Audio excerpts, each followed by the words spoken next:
നമസ്കാരം. കേരളത്തിൽ ജനാധിപത്യമല്ല മതാധിപത്യമാണെന്ന് SNDP general secretary Vellappally Natesan കഴിഞ്ഞ ദിവസം കൊച്ചിയിൽ ഒരു സ്വീകരണ പരിപാടിക്കിടെ അഭിപ്രായപ്പെട്ടിരുന്നു. മതനിരപേക്ഷത, മതേതരത്വം തുടങ്ങിയ വാക്കുകൾ നാഴികയ്ക്ക് 40 വട്ടം ഉയർന്നു കേൾക്കുന്ന കേരളത്തിന്റെ രാഷ്ട്രീയ മണ്ഡലത്തിൽ ഈ പ്രസ്താവന അലോസരം സൃഷ്ടിക്കുകയാണ്. വാസ്തവത്തിൽ വെള്ളാപ്പള്ളിയുടെ പ്രസ്താവനയുടെ കാതലായ വശമെടുത്ത് പരിശോധിച്ചാൽ ഈ പ്രസ്താവനയുടെ യാഥാർത്ഥ്യം എന്താകും? ഈ വീഡിയോയിൽ അക്കാര്യം പരിശോധിക്കുന്നതിന് മുൻപ് ഒരു അഭ്യർത്ഥന.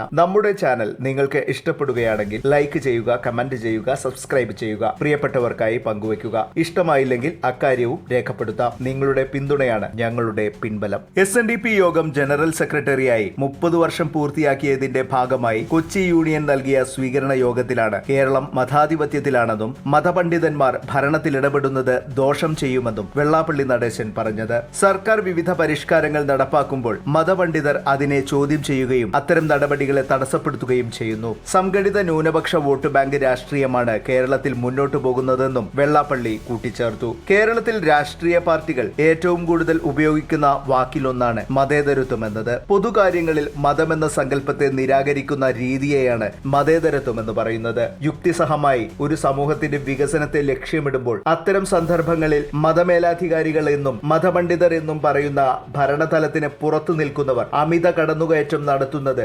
നിയന്ത്രിക്കപ്പെടുമ്പോൾ മാത്രമാണ് ആ സംവിധാനത്തിന് ഒരു മതേതര മുഖം അനാവൃതമാകുന്നത്.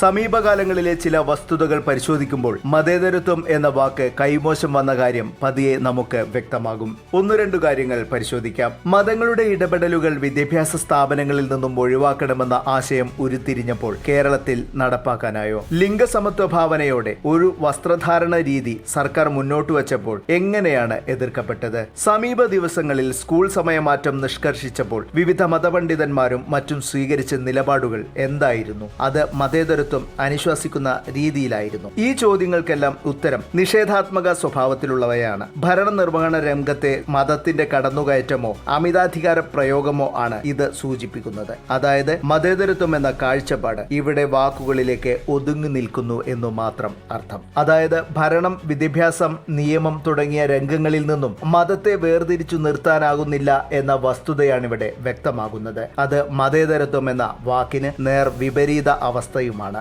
ജനങ്ങൾ ഭരിക്കുന്ന ഭരണരീതിയാണ് ജനാധിപത്യം. രാഷ്ട്രീയ പാർട്ടികൾ പ്രതിനിധികളെ മുന്നോട്ട് വയ്ക്കുമ്പോൾ അവരെ ജനങ്ങൾ തങ്ങളുടെ പ്രതിനിധിയായി തെരഞ്ഞെടുത്ത് ഭരണമേൽപ്പിക്കുന്നു. നമ്മുടെ നാട്ടിൽ ഈ വ്യവസ്ഥിതി ശുദ്ധമായ ജനാധിപത്യത്തെയാണോ നിലനിർത്തുന്നത്? വിവിധ ജാതി മത സമവാക്യങ്ങളിലല്ലാതെ സ്ഥാനാർത്ഥികളെ നിശ്ചയിക്കുന്ന ഒരു രാഷ്ട്രീയ പാർട്ടിയെ ചൂണ്ടിക്കാണിക്കാൻ ഇന്ന് കഴിയുമെന്ന് തോന്നുന്നില്ല. അതിനും ഒരേ ഒരു കാരണമാണ് മതത്തിന്റെ ഇടപെടൽ.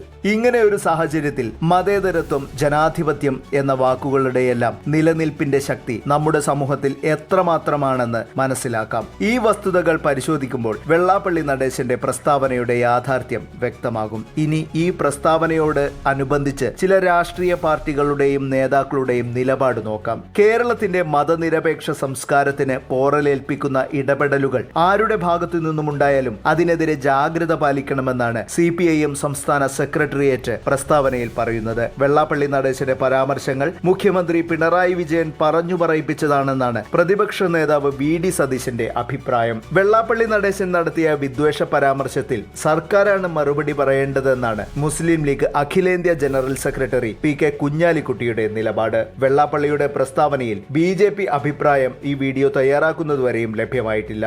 രാഷ്ട്രീയ പ്രേരിതമല്ലാത്ത ഒരു വ്യത്യസ്ത അഭിപ്രായം അവിടെ നിന്നും ഉണ്ടാകാൻ വഴിയില്ല. എന്നാൽ അഭിപ്രായം പ്രകടിപ്പിച്ചവരാരും കേരളത്തിൽ മതാധിപത്യം നിലനിൽക്കുന്നുണ്ടെന്ന പ്രസ്താവനയെ തള്ളാനോ കൊള്ളാനോ പോകുന്നില്ലെന്നത് ശ്രദ്ധേയമായി. അതുതന്നെയാണ് മതങ്ങൾ എത്രമാത്രം നമ്മുടെ സംവിധാനങ്ങളെ നിയന്ത്രിക്കുന്നുവെന്ന് മനസ്സിലാക്കി തരുന്നതും.